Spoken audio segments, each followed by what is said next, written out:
Good morning from Chicago, the risk management capital of the world. I'm Alan Nuckman here at the CME Group with the Morning Market Stir for Wednesday, September the 28th. Rocket relief rally yesterday. We saw the NASDAQ up 1%, pressing on all-time highs once again. The Dow futures were up 0.5% and the S&P up about 0.2% as well. So a solid day of recovery after the debate relief. The VIX fell down 10% on the session after that big bump that we saw the day before. So back at $13, trading within that range, that long-standing range between 12 and 14 that we saw most of July, all of August, and the beginning of September. So let's see where the VIX goes next. Looking at other markets, crude was consolidating. We've got that meeting, the unofficial, informal meeting in Algeria with OPEC and Russia.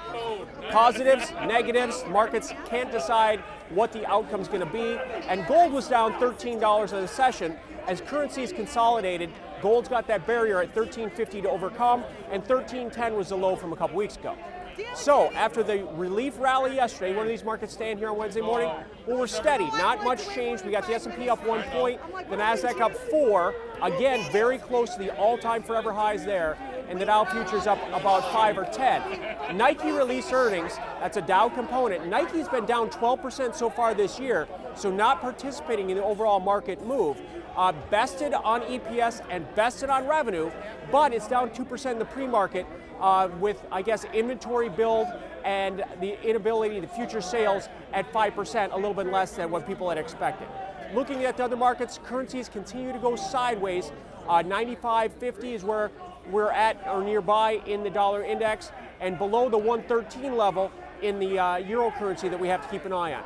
Crude oil right now is up 50 cents as it stands at $45 a barrel. Crude oil has been trading between 43 and 46 for the past 10 sessions or so, with a pattern here of higher lows and lower highs consolidating, looking for a breakout. So let's see what the news is, if that's going to be a catalyst in the market.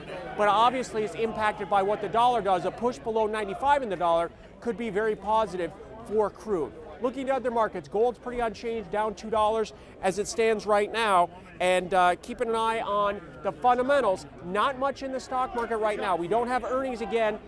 The unofficial start of earnings season starts with Alcoa. That's back now in October 11th. So we've got a kind of a dead period to focus on the lack of fundamentals. The markets will drive on technicals here, and we'll keep an eye on where we go. But as we stand right now, even the S&P up 2 points, the NASDAQ's up 4, and the Dow futures are up 5 as well. Alan Nuckman here at the CME Group, where it all comes back to commodities.